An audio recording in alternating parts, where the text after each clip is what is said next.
masih dari Pileg 2024 ya. Ini ada kabar dari Vena Melinda yang juga mencalonkan diri berserta bersama anaknya nih, Feral. Tapi lucunya gitu, ibu dan anak ini ternyata hasil suaranya itu berbeda. Mungkin emang harus regenerasi gitu ya. Feral ternyata dapat lebih banyak suara dari Vena Melinda. Ya, dan kita akan melihat seperti apa nih ya Vena Melinda cerita tentang keberhasilan anaknya gitu. Tapi nanti kita akan melihat ya, kira-kira kan masih belum selesai nih penghitungannya. Karena kan masih berlanjut terus ya kan. Mungkin sekarang suara dari Vena Melinda ini belum sebanyak dari Feral gitu.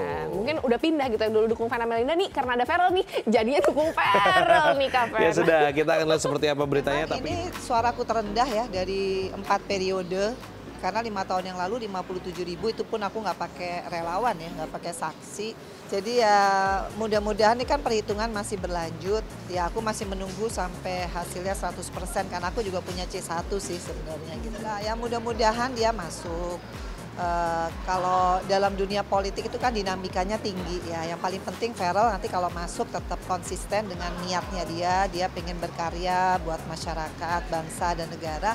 Mudah-mudahan dia bisa cepat adjusting karena beda banget pasti nanti dunia. Deg-degan lah bismillah, tapi yang pasti apapun itu keputusannya udah jalan yang terbaik dari Allah, yang pasti udah ikhtiar maksimal, niat dari awal juga memang terlepas dari terpilih atau tidak terpilih, yang penting selama 1 tahun 2 tahun ini adalah pengalaman yang sangat berharga buat saya, banyak ketemu sama masyarakat, banyak berbagi, banyak berdialog, jadi apapun itu karena dari awal niatnya memang ingin membantu dan berguna untuk masyarakat, selebihnya kita kasih kepada Allah. Kalau memang sudah rezeki, udah jadi garis tangan ya akan menjadi. Pertama, nggak boleh nyambi dengan pekerjaan artis.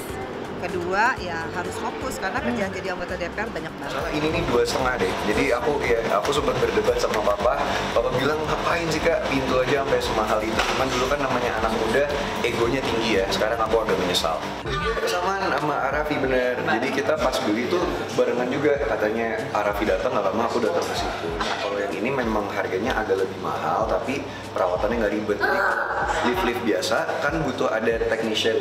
Jadi mesti ada orang yang standby di rumah. Nah kalau ini itu katanya sih nggak mungkin jatuh karena dia pakai ulir, jadi kalau amit-amit ada gempa atau mati lampu dia nggak langsung turun ke bawah tapi turunnya pelan-pelan Kan gitu. aku kasih contoh dulu, aku kalau punya mobil harganya sekian berarti rumahnya harganya mesti 5 kali lipat lebih mahal daripada mobil. Artinya mobil itu tersier.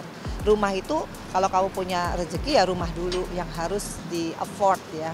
Nah kemudian kalau bisa kita cash belinya ya berarti kita emang harusnya cash daripada utang karena itu sebetulnya bisa bikin kita lebih secara finansial lebih rugi ya karena kan bayar bunga. Ya alhamdulillah aku kasih contoh begitu, dia bisa menerapkan ya pada saat ini ya aku bersyukur aja. Oh iyalah pasti kan orang tua tuh gimana kita mendidik anak kan kayak Feral udah 28 tahun, Atala 25 tahun. Pastinya dari umur 0 sampai 17 tahun aku memang mengiringi kayak sekarang nih Fania, aku meskipun syuting aku bawa untuk tetap aku dampingin les ini. Dulu kan Feral Atala ya begini, supaya kita tidak kehilangan golden moment, kita juga bisa jadi contoh, karena bonding itu nggak bisa di-rewind. Jadi kalau udah kita kehilangan kayak Fania nih tiba-tiba udah ABG, terus aku nggak dampingin karena sibuk sendiri, pasti kita akan merugi. Kita nggak bisa mendampingi dia untuk jadi orang yang punya nilai.